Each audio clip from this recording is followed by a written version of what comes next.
La fortaleza defendía la bahía, pero también alimentaba con carne a la población sitiada y ayudaba a que Montevideo pudiera resistir el sitio por tanto tiempo. Era una vida dura, una vida de comunidad, una vida en la cual el soldado debía adaptarse a sus compañeros y estos a él mismo para poder sobrevivir y poder actuar como una unidad. Los asesinos y criminales violentos venían a esta celda. Aquí pasaban 23 horas al día. Tenían, incluso, se les soldaba un grillete en el tobillo con cadena y bola para que no pudieran escaparse. Los libros de textos de secundaria decían que un salteador, un asesino, un criminal, era un anárquico, lo llamaban anárquico. La fortaleza del Cerro tiene una historia importante. Es a la vez un recuerdo del pasado, una muestra del presente y un elemento para el porvenir.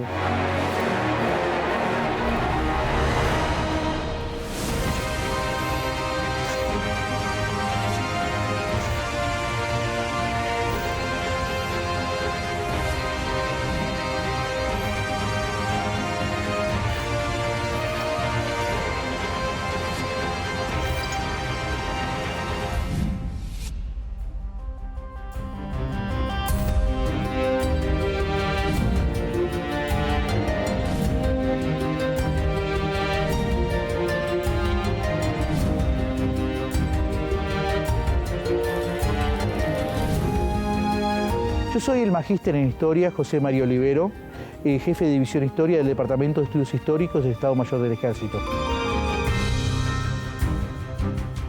Bueno, en este momento nos encontramos en un punto focal de Montevideo y podríamos decir el Río de la Plata, porque estamos en el Cerro de Montevideo, en la fortaleza que está en la cumbre del mismo. ¿Por qué digo focal no solo para Montevideo, sino para la región? Porque estamos en el punto más alto, 136 metros de altura, pero aparte estamos en un punto focal desde el descubrimiento de América. La fortaleza que actualmente visitaremos es una edificación a su vez del último periodo del dominio español en el Río de la Plata. Piensen que en 1811 todavía estaba en construcción. Es consecuencia de las invasiones inglesas que se habían dado en 1807 y que produjo que Montevideo, por 7 meses, fuera una ciudad inglesa, dominada por los británicos. Es un símbolo nacional. Desde 1829 es el símbolo de la fuerza del Estado oriental.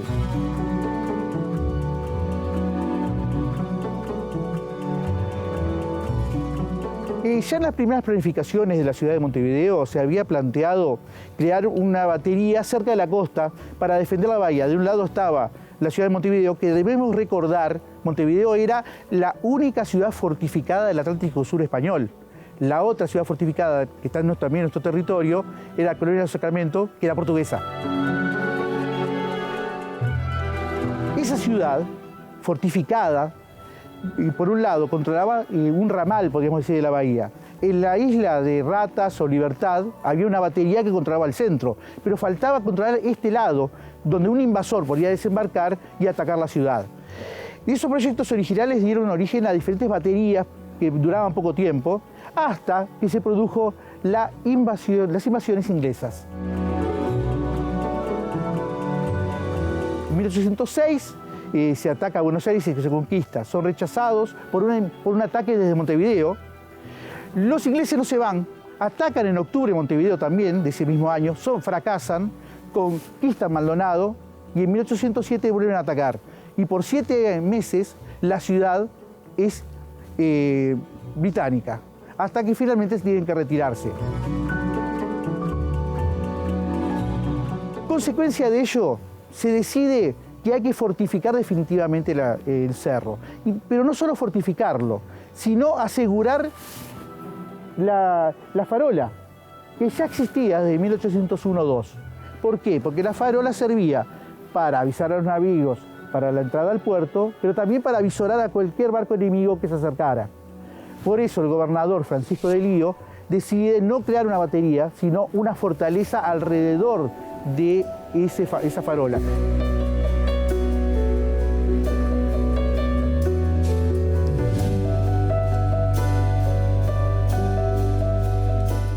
empieza a construir en junio de 1809. En ese momento está en plena guerra interna este virreinato del Río de la Plata. ¿Por qué? Esta fortaleza surge consecuencia de las invasiones inglesas, que son consecuencias de las guerras napoleónicas en Europa.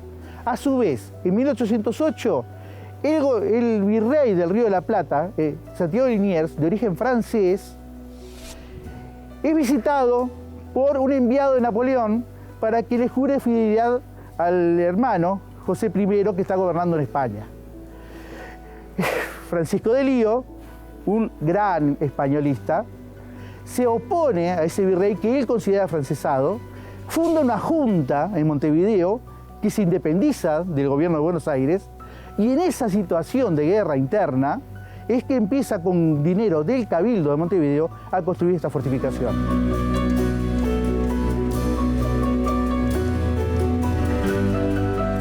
En el proceso que se está construyendo con medios propios, llega el nuevo virrey Cisneros, que sustituye al anterior, y que incluso hace un consejo de guerra, porque hay quejas de que esta fortificación no cumple con los requisitos militares que se le exigían.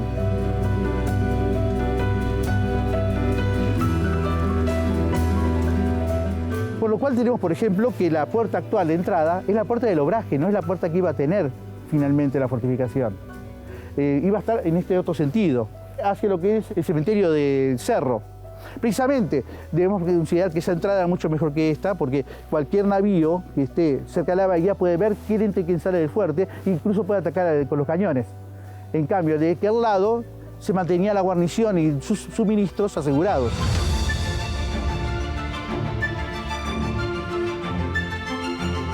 La fortaleza no tuvo ninguna inauguración. El 26 de febrero de 1811 se traen algunas piezas de artillería y se realiza una prueba de fuegos. Se sabe poco de esa prueba, salvo un hecho fehaciente. La farola terminó sin vidrios. Reventaron por la vibración de los disparos todos los vidrios de la farola. Y aparentemente los disparos llegaron hasta el borde nada más de la costa, porque estamos a 1500 metros. Y la artillería en ese momento, más de 1000 metros, era difícil que alcanzara. Dependía mucho de la calidad de la pólvora y de la calidad del cañón. En esa prueba, precisamente, no da para mucho más, porque estamos hablando de 2 días antes del grito de Ascencio. Poco después ya Montevideo, el 21 de mayo, está sitiada, después de la Batalla de las Piedras. Y la fortaleza tiene que organizarse de apuro con su comandante militar, Salvañac, para ayudar a la defensa de Montevideo, que no solo era defender la bahía, era también ayudarla a mantenerse, porque a su vez tiene un área de seguridad a su alrededor que controla con sus cañones, pero también con sus hombres fuera de la muralla. Tenía guardias avanzadas que le permitían controlar zonas de lo que se conocía como la estancia del Cerro, o sea, un gran campo con ganado que iba desde el Pantanoso hasta el Santa Lucía. Eso se aprovechaba, ¿por qué? Porque mandaban partidas que se enfrentaban a los sitiadores en un juego de escondidas, traían ganado hasta la fortaleza, donde había grandes mangas de piedra rodeándola, carneaban la carne, llevaban esa carne carneada hasta la bahía, que estaba también protegida por la fortaleza, y pasaba a la ciudad, o sea, defendía la bahía, pero también alimentaba con carne a la población sitiada y ayudaba a que Montevideo pudiera resistir el sitio por tanto tiempo. Eso pasó en 1811, en 1813, en 1843 en el sitio grande. No es una sola vez.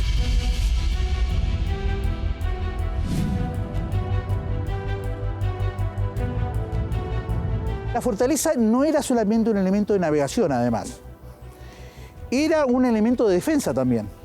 Desde la fortaleza y con un sistema de banderas, se podía informar a la ciudad, que tenía un vigía generalmente en la iglesia matriz, por dónde venían los ataques, por mar, pero también por tierra. Si uno ve el Cerrito de la Victoria, donde estaba Oribe, por ejemplo, o estaban los sitiadores siempre, o sea, fuera en la época de Revolución o fuera de la Guerra Grande, uno podía ver desde aquí las líneas de defensa y las líneas de ataque.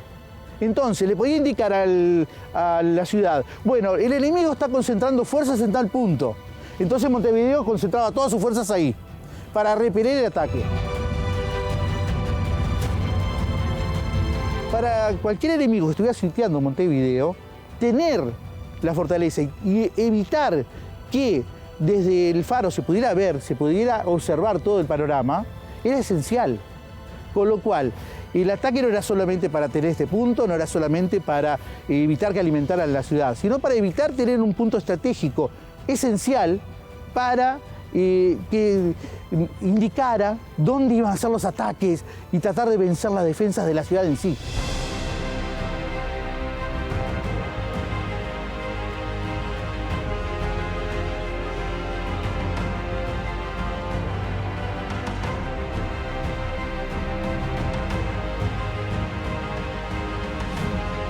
Bueno, esta es la antigua despensa del fuerte, al lado de la cocina, donde se procesaban los alimentos para la guarnición. Actualmente es la sala de infantería, que tiene material fundamentalmente de ametralladoras del siglo XIX y comienzos del XX. Algunas piezas raras, como la Gatling, totalmente de bronce, con enfriamiento de agua, o la Nordenfeld, que se fue muy utilizada durante las diferentes guerras del siglo XIX, o material norteamericano como la Browning y las Colt, que fueron utilizadas a partir de la década de 1940. Esta sala fundamentalmente, y al igual que la mayoría del museo, está dedicada a armamento que utilizó el Ejército Nacional en diferentes momentos de su historia.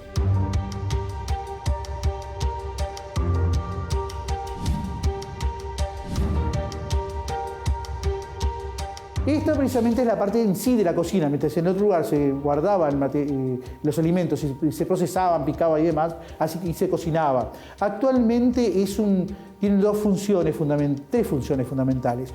Una es una sala de cartografía, recordando que Montevideo precisamente se llama así no por la península donde está la ciudad, sino por este cerro, que en 1520 fue llamado por Magallanes Montevideo, que era la referencia que tenían los navegantes cuando entraban en esta zona y estaban penetrando, buscando el pasaje interoceánico. Esta referencia geográfica fue la que se usaba en los antiguos mapas del siglo XVI y precisamente, básicamente esos mapas que tenían la costa con todos los nombres, alguna indicación grande como algún gran río que se hubiera penetrado, como pasó con el río Uruguay y el río Paraná por Magallanes, y la indicación, esto es mío y esto es de ellos. La corona de Portugal, la corona de España. Para distinguir, miren que ustedes no se ocupen en lo que es mi territorio.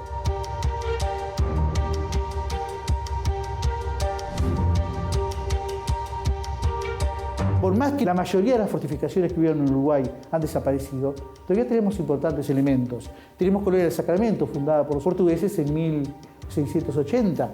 Tenemos Montevideo, pintada fundar por los portugueses, fundada por los españoles. Tenemos la Fortaleza del Cerro. Tenemos en Maldonado toda la serie de baterías que hay en la isla Gorriti y los restos que quedan en la costa todavía. Y el cuartel de dragones y la Torre del Vigía, que era parte del sistema defensivo. Tenemos en la frontera Santa Teresa y San Miguel, dos fortificaciones portuguesas conquistadas y continuadas por los españoles. O sea, de lo poco que queda, es una muestra de esa importancia militar, de esa ida y venida continua entre portugueses y españoles.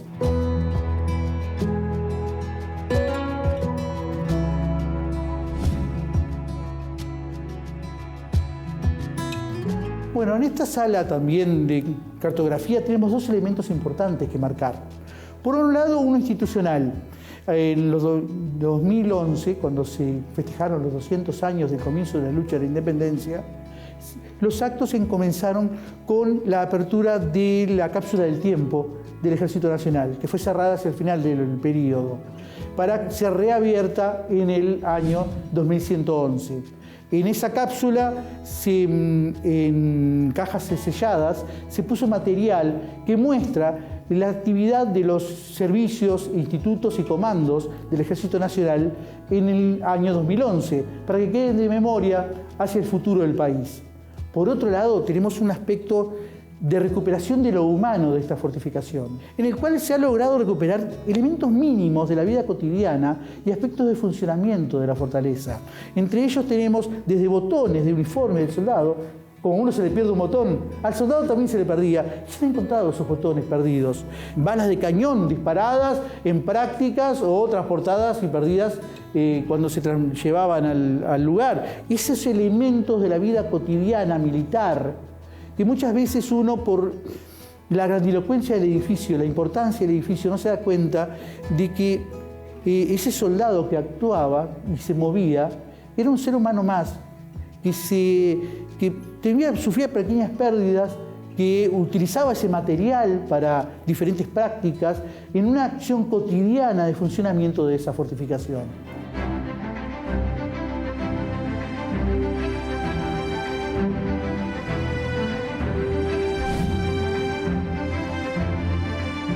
Bueno, ahora nos encontramos en la habitación que era de los sargentos, mucho más pequeña que la anterior, también eran mucho menor cantidad.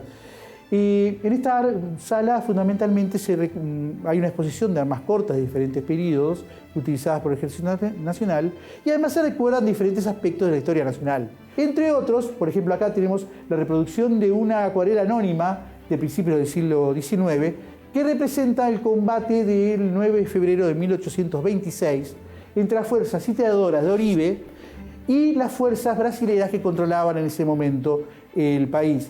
Vean que en la fortaleza está la bandera brasilera imperial. El combate comienza en unas guardias avanzadas que tenía para protección la Casa de la Pólvora, que tiene su propia historia muy especial. Primero, este edificio hasta hoy existe y se produce por un hecho muy específico en Montevideo. En la época colonial, las Casas de la Pólvora, o sea, edificaciones grandes donde se guardaba pólvora, estaban en una punta hacia el Río de la Plata. En 1794 hubo una gran tormenta de centellas que casi hace explotar las casas de la pólvora que había en esa zona. Consecuencia, cuando pasó el peligro, el Cabildo de Montevideo estableció dos normas. Una, todos los años un Te Deum agradeciendo a Dios que la ciudad no explotó. Y segundo, que fuera de los pólvora, de los polvorines de las fortificaciones, todas las casas de las pólvoras grandes salieran de la ciudad. Muchas fueron al cordón, a la zona que hoy conocemos como cordón, que era el cordón defensivo de la ciudad, por eso se llama así. Y otras fueron hacia el Cerro Montevideo. Precisamente esta es esa edificación que hasta hoy subsiste.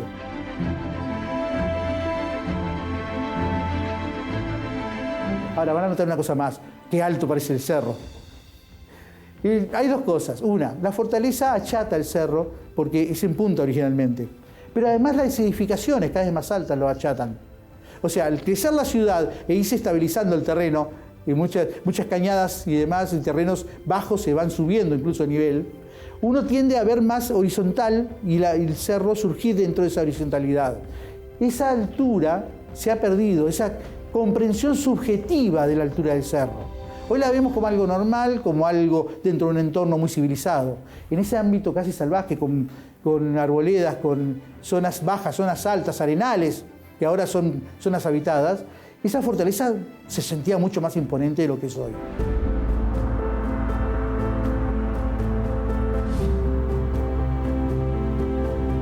Durante la dominación brasilera, sucesora de la portuguesa, precisamente esta bandera la que ondeaba, o sea, esta imagen representa una bandera como la que ondeaba en la fortaleza del Cerro.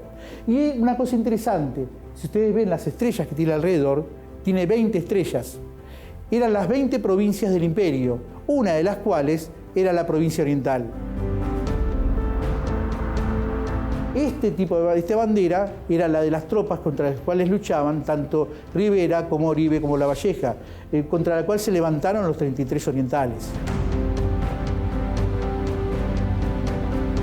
Esta fue tomada por Rivera en la campaña de Misiones en 1828, precisamente una campaña no suficientemente recordada. O sea, en 1827 se vence en Ituzaingó a las fuerzas, en Río Grande del Sur, a las fuerzas brasileñas. Con eso ya se logra liberar el territorio oriental. Pero siempre estaba el peligro de una reacción brasilera tratando de reconquistarlo.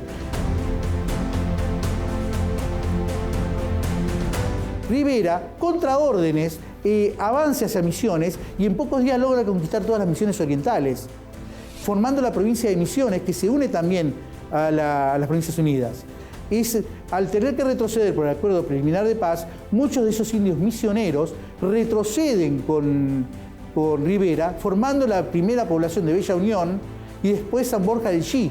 O sea, mucha de esa población misionera guaraní no solo procede de la época española, viviendo en nuestro territorio, sino que proceden de esos indígenas guaraníes, aculturados, misioneros, que retrocedieron con Rivera en la última gran guerra de independencia uruguaya.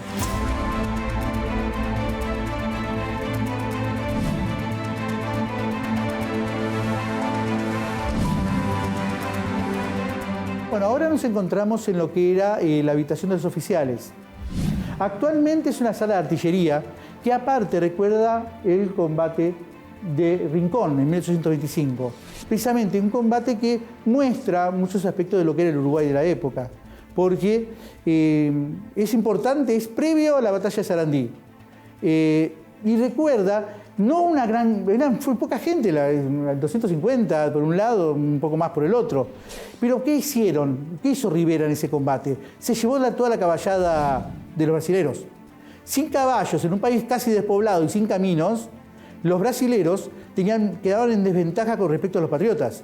¿Por qué? Porque cada soldado, aunque peleara en infantería, tenía que transportarse a caballo. Y eran 2 o 3 caballos por soldado.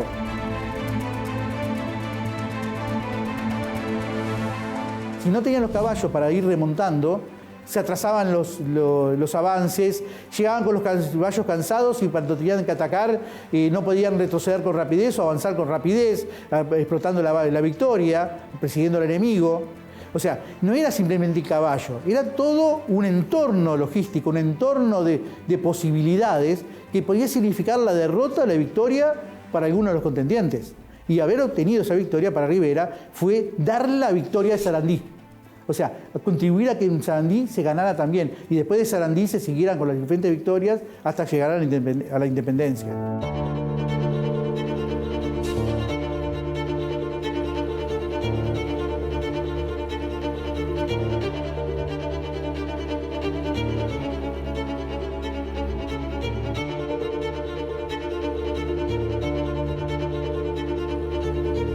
Bueno, nos encontramos en la zona del Polvorín de la fortaleza. Es una edificación semisubterránea, que es donde debían estar las barriles de pólvora de la fortaleza. Por eso tiene un techo antibomba, y si ustedes ven esas 2 ventanitas, tienen forma de Y y se juntan en una sola hacia afuera para que nadie pudiera tirar algo con fuego e incendiar los barriles de pólvora.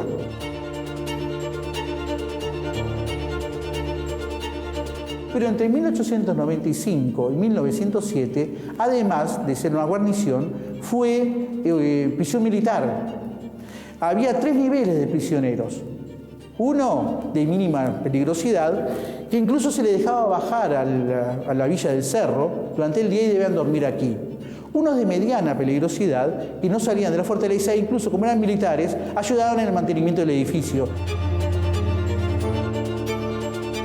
Los asesinos y criminales violentos venían a esta celda. Aquí pasaban 23 horas al día. Tenían, incluso, se les soldaba un grillete en el tobillo con cadena y bola para que no pudieran escaparse. Están vestidos como soldados de la época, con el uniforme de brin, porque eran militares, y se les permitía pequeñas cosas, por ejemplo, tomar mate y tener un pequeño fuego para calentarse. Era para casos extremos. No era normal que hubiera asesinos o que hubiera asesinos violentos en las Fuerzas Armadas. También existía el fusilamiento como parte de la normativa legal. Eran estos casos especiales que se mandaban para este caso, que no merecían la muerte, pero tampoco eran casos graves que permitieran tenerlo dentro de la comunidad de prisioneros.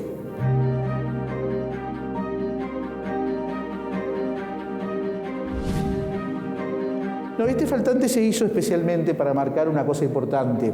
Entre las leyendas del Cerro está la existencia de túneles que llevarían hasta la Casa de la Pólvora, cerca del cementerio, o hacia la playa del Cerro, o hacia la bahía. La comisión que restauró en la década del 30 la fortaleza buscó esos túneles y no encontró ninguno. Porque debemos comprender una cosa importante. Lo que estamos viendo acá es piedra.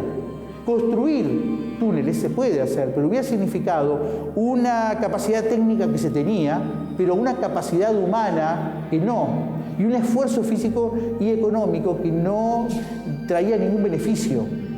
Con lo cual, si bien las leyendas de túneles son atractivas, y muchas veces se confunden viejos aljibes y viejos depósitos de agua con túneles, en general en nuestro territorio este tipo de edificaciones, como pasa en este caso, no existen y son más parte de la leyenda popular que de la realidad histórica.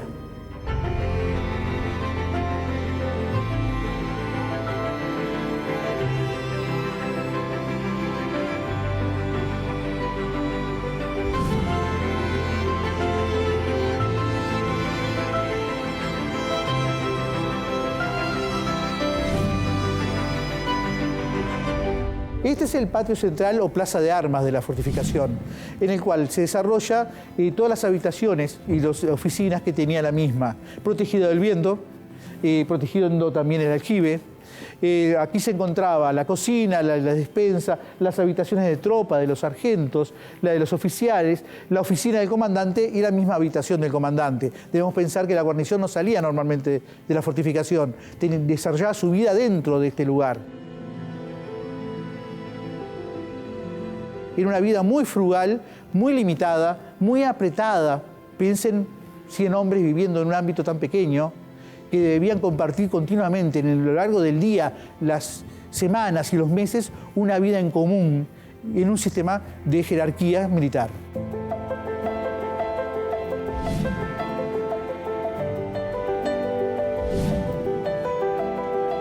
Toda fortificación está manejada por humanos. Precisamente, los muros pueden defender, la artillería puede atacar, pero si el humano falla o no puede hacerlos actuar, no sirve de nada. Y el humano come y toma agua. Precisamente, en las planificaciones españolas y en general europeas se calculaba que una guarnición, una vez consumido el abastecimiento normal de comida, podía aguantar hasta 3 semanas, pasando hambre, comiéndose los caballos que tuvieran, las ratas, el pasto que creciera, haciendo hasta comida con la suela de los zapatos. Pero sin agua, 3 días y con mucha suerte una semana. Por eso las fortificaciones tenían que tener dentro un abastecimiento seguro. Y en el caso del cerro, es el abastecimiento del aljibe, que recibe fundamentalmente el agua desde los techos por un sistema de cañerías.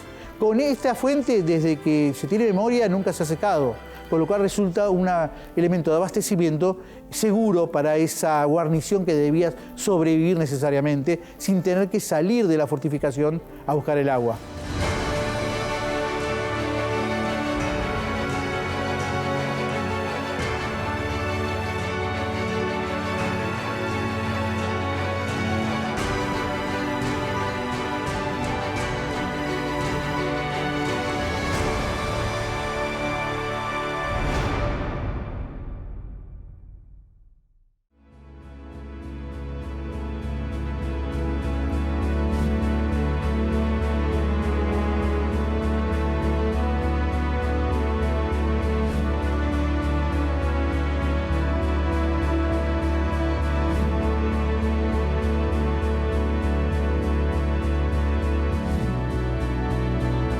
Aquí nos encontramos en la antigua cuadra de tropas del fuerte. Piensen que la guarnición era de unos 70 a 100 hombres. La mayoría, el 85-90%, eran soldados que estaban acá. No piensen en comodidades mínimas con camas separadas, más o menos con espacios. Básicamente el soldado lo que tenía era una pequeña tarima, muchas veces en forma inclinada para que se pudiera bajar más rápido la cámara para la gente rica, con un jergón de paja que tenía que sacar al sol para que no se le llenara de hongos y de piojos, y con una pequeña valija al pie de su tarima donde estaban todos sus productos personales. Actualmente uno lo ve hermosamente decorada porque hay una exposición de armas largas, hay obras de arte, uno puede ver otro ámbito, pero piensen en el principio del siglo XIX hasta principio del siglo XX. Era una vida dura, una vida de comunidad, una vida en la cual el soldado debía adaptarse a sus compañeros y estos a él mismo para poder sobrevivir y poder actuar como una unidad.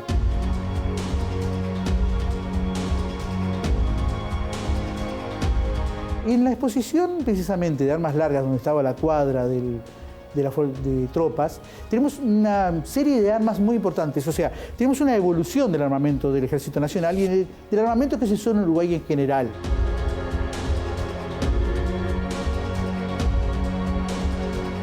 Tenemos armas muy características y muy raras.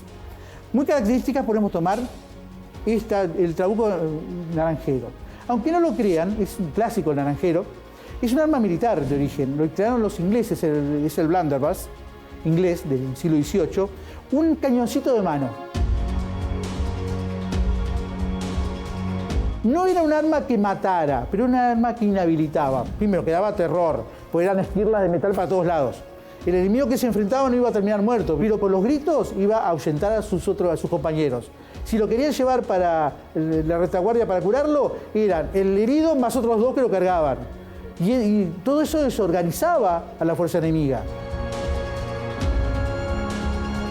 Se dejó de producir en el resto del mundo y se siguió produciendo para el Río de la Plata muchas veces. ¿Sabe para qué? Para las diligencias. Uno ve las películas de los vaqueros de acá del 30 con John Wayne, agarra en Winchester, pa, y cae el bandido. Mentira. Iban así, tratando de apuntar. Con esto, tiraban a algún lado, a alguien le iban a dar, y iban a desmontar al que los estuviera persiguiendo, o iban a darle al que estaba tratando de esconderse atrás de una piedra.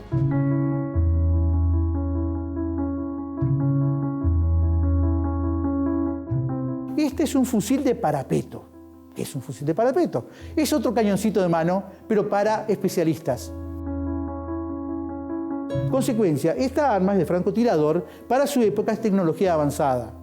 Tiene 22 milímetros de boca, o sea, 2 centímetros con 2. La bala era enorme. Tiene ánima rayada, o sea, tiene un sistema de rayado dentro del arma, que era tecnología de punta en esa época, para que la bala empiece a dar vueltas y avance mucho más derecho y mucho más lejos. Esta arma muestra no solo la tecnología militar de una época, sino que muestra cómo el hombre, cómo los contendientes se las arreglaban para tratar de defenderse mejor y atacar al otro. Entonces, ¿qué hacen? Por un lado, disparan artillería, por otro lado, hacen avanzar guerrillas entre los muros de las casas destruidas, en la zona de muerte, la zona de nadie, entre los dos campamentos, para que creen confusión. Y a la vez, los francotiradores, con sus tiros de larga distancia, hacen rebotar las balas cerca del enemigo, para hacerlos sentir que en cualquier momento pueden ser atacados.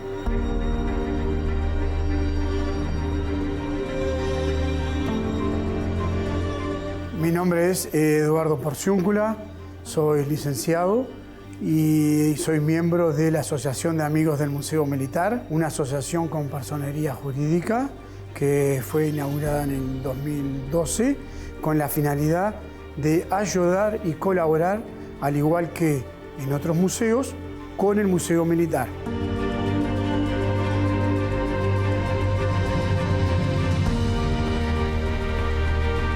El Museo Militar realmente nace en el año 1911. Una vez finalizadas las guerras civiles, comienza un movimiento de oficiales y generalmente las grandes familias a recolectar material y a tener en sus casas y en las unidades militares y en las salas y en los comedores aquellos pertrechos de cierto valor que se fueron recolectados en la guerra. Es el capitán Félix Echepare que en 1910 empieza a recolectar ese material, ese acervo cultural para el Museo Militar. Y en 1911, durante el gobierno de Valle y Ordóñez y el Ministerio de Guerra de Bernaza y Jerez, es aceptado y nombrado a cargo de un museo militar. El primer museo militar funciona donde son los campos de tiro donde está actualmente hoy el club de golf. En el año 1912, por decreto presidencial, se le asigna 1.800 pesos para gastos de mantenimiento y compra de material y se le asigna 100 pesos para gastos de administración y de alquiler. Ahí se pasa a alquilar un local en la calle Rondó entre Nueva York y Valparaíso. Comienza a abrirse al público y funciona durante 5 años.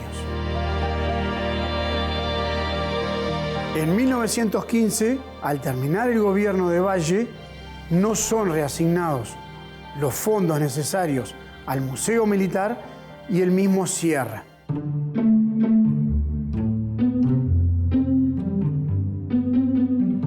Una vez cerrado el Museo Militar, nace la idea de los museos militares en algunas unidades. Una de ellas fue en el Arsenal de Guerra, donde estaba el entonces coronel Alfredo Campos y el subdirector teniente coronel Viola. Ellos van a incorporar un museo militar interno y después van a hacer la idea en la escuela militar. Pero llegamos a 1939 y acá es bajo la presidencia de Valdomir, Alfredo Valdomir, y el mismo general Campos, que en aquel entonces había sido director de la escuela militar y del arsenal de guerra, traía todos esos conceptos del acervo y del patrimonio y se va a inaugurar el 12 de octubre de 1939 el Museo Militar acá en la Fortaleza del Cerro. Y acá tenemos un hecho importante. El primero de ellos, que el propio presidente de la República, Alfredo Valdomir, está interesado en la recuperación de este acervo cultural y va a ser él mismo quien sea el director de las obras de restauración de la fortaleza del Cerro Montevideo. A su vez, el propio ministro Campos, general Alfredo Campos, ministro de Defensa, va a ser quien participe también de la recolección de ese material y ponga todo su empeño en que resurja nuevamente el Museo Militar. Para eso se elige una fecha doblemente especial, el 12 de octubre de 1939, día del descubrimiento de América y aniversario de la batalla de Sarandí. De ahí viene la doble fecha y la doble conmemoración, la reinauguración de la reconstrucción de la fortaleza del Cerro Montevideo, por un lado, y la inauguración nuevamente de un museo militar, el cual hasta el día de hoy nunca ha cerrado sus puertas al público.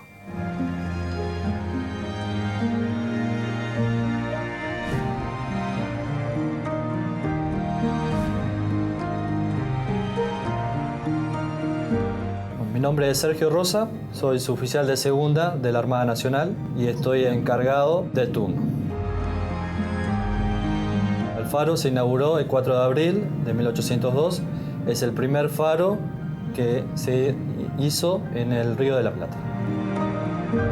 La altura focal del faro, el haz de luz, está a 148 metros sobre el nivel del mar. Después el faro en sí tiene 8 metros de altura. Bueno, el funcionamiento del faro es a través de un motor eléctrico que hace girar todo este sistema de prismas, la cual la luz es de una lámpara de 1000 watts que tiene un alcance lumínico de 19 millas y el alcance geográfico del faro son 30 millas.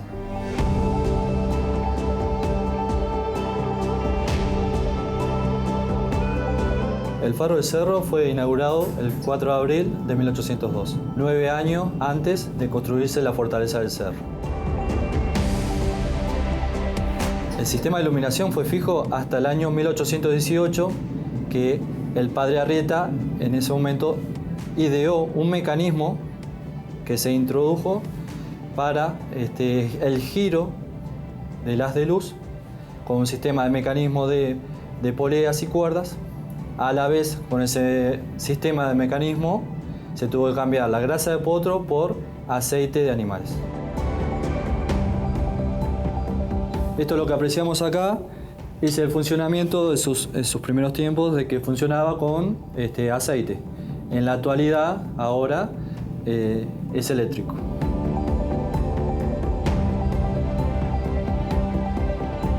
El faro fue electrificado en 1942 solamente en la luz. El sistema de giro funcionaba con un sistema de relojería. Hasta 1974 que se introdujo un motor eléctrico. Bueno, y acá en el caso de interrupción eléctrica tenemos un sistema de emergencia, la cual es con un generador, y en el caso de que el generador también falle, tenemos otro sistema de luces fijas con corriente alterna. Nunca deja de funcionar el faro.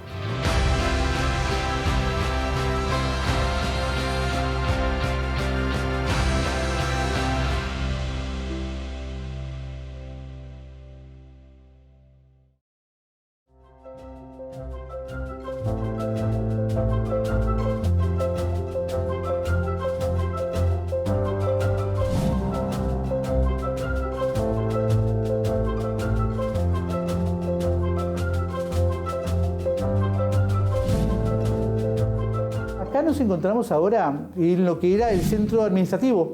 Esta habitación era todo el centro administrativo de la fortaleza.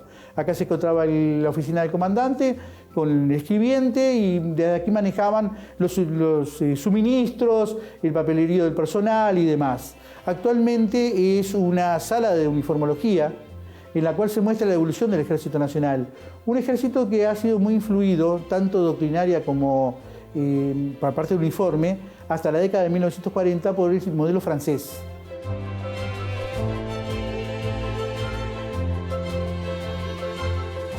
O sea, Francia fue siempre nuestro norte e incluso llegamos a recibir misiones francesas de instrucción militar en su momento.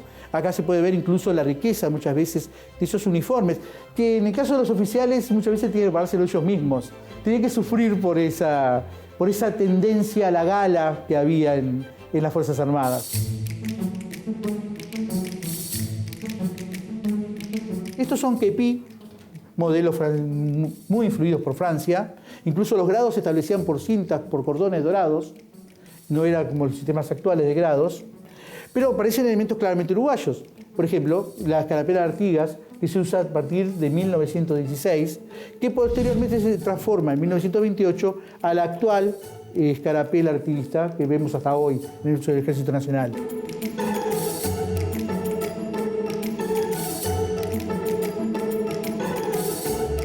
Esa influencia en la década del 40, fundamentalmente a partir del 48, fue sustituida por la norteamericana y se empezaron a utilizar tanto el casco M1 norteamericano como las gorras más influidas por las modas de ese país. Al mismo tiempo ya antes se usaban gorras de plato como estas, pero como pueden ver eran una ala mucho más ancha que las que se usan actualmente. La parte superior del plato era mucho más pronunciado. Una moda muy común en la época en diferentes países y que países como Paraguay hasta hoy mantienen ese tipo de gorras mucho más amplias. Y nosotros el plato lo hemos hecho mucho más reducido.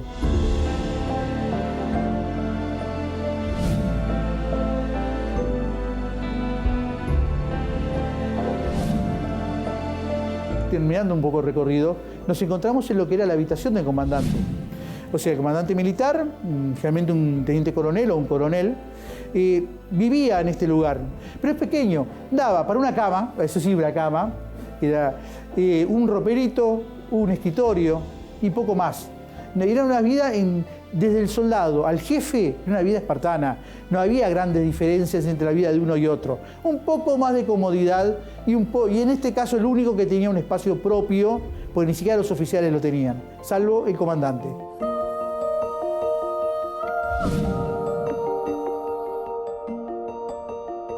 Actualmente, esta es una sala que recuerda a Artigas. Y es importante, ¿por qué? Porque la fortaleza se llama General Artigas. Ese nombre se le puso en 1882, en junio, por el gobierno del teniente general Máximo Santos. Y no es casualidad el nombre ni el momento. Por un lado, debemos recordar, Artigas actualmente es el prócer del Uruguay, es un héroe americano. Argentina lo reconoce como su gran líder federal también, de las luchas federalistas. Pero si hubieran estado en Uruguay en 1880, hubieran encontrado una imagen muy diferente. Los libros de textos de secundaria decían que Artigas era un salteador, un asesino, un criminal que era un anárquico, lo llamaban anárquico. La sociedad bien pensante de la época lo despreciaba a Artigas y le temía a esa imagen artiguista de un poder que daba importancia a los sectores populares.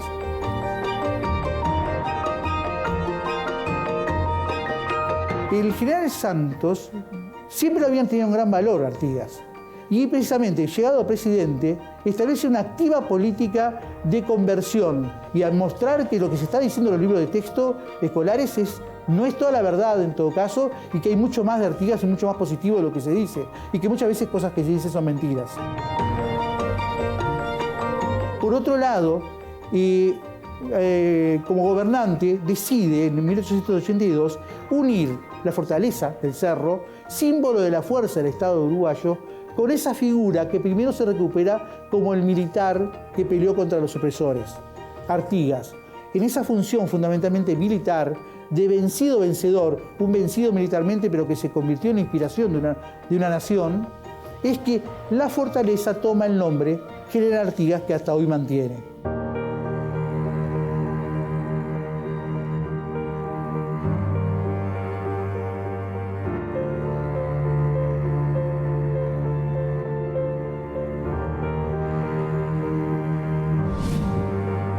Hay una cosa importante, siempre hay historias en todo ámbito que le dan sabor y le dan humanidad. Y siempre hay historias de garitas malditas, de lugares peligrosos, y nosotros tenemos la nuestra, que es la garita del diablo, precisamente. Pensemos, las largas noches sin luz prácticamente, con vientos fuertes, esperando ataques enemigos, creyendo en cosas sobrenaturales, era normal que se imaginaran muchas cosas. Y algunos jefes del lugar también lo potenciaban. Por ejemplo, hubo un comandante en 1858, Pascual Pascualón, ya el nombre da una imagen de una persona que le gustaban los cuentos. A quien quisiera saberlo le contaba historias de esta garita diciendo de soldados que los encontraban en la guardia y le preguntaban por qué estaban ahí y no estaban en la garita y le decían, no, si hay otro soldado que vino a sustituirme, y venían y no encontraban a nadie, o de figuras fantasmales que aparecían con lo cual el soldado terminaba oculto en la guardia en vez de estar en su lugar.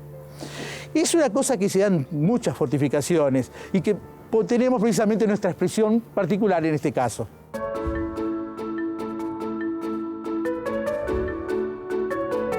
Hay una cosa importante que debemos considerar. La banda oriental, lo que hoy es la República Oriental del Uruguay, es un país pequeño, siempre pensamos como un país pacífico, de diálogo, pero no nos damos cuenta que en el siglo XVII y XVIII fuimos una zona de confrontación abierta entre el Imperio de Portugal y el Imperio Español. No es casualidad que, primero, la única ciudad fortificada del Atlántico sudamericano fuera Montevideo. Está en la colonia del Sacramento, una ciudad portuguesa creada antes que Montevideo, y que esté en las fortalezas de Santa Teresa y el fuerte de San Miguel en Rocha. Era una ida y venida continua de ejércitos que trataban de dominar este territorio, que era la boca de la hidrovía Paraná-Uruguay. O sea, ahí, comprendiendo esa situación, podemos ver por qué ese desgaste de energía y dinero en crear estas fortificaciones, de las cuales actualmente, como esta de Cerro Montevideo, subsisten.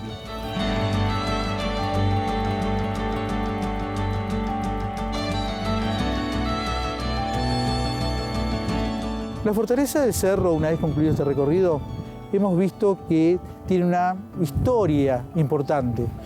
Es a la vez un recuerdo del pasado, una muestra del presente y un elemento para el porvenir.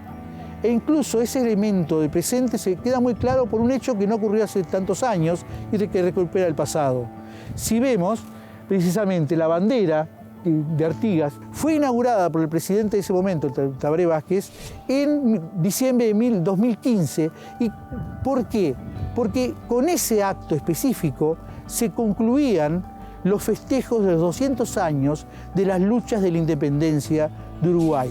La fortaleza surge como un rescoldo del poderío imperial español que se había enfrentado a ingleses y portugueses, que recordamos a los 200 años y que concluyen precisamente en el mismo lugar donde se había comenzado todo ese proceso.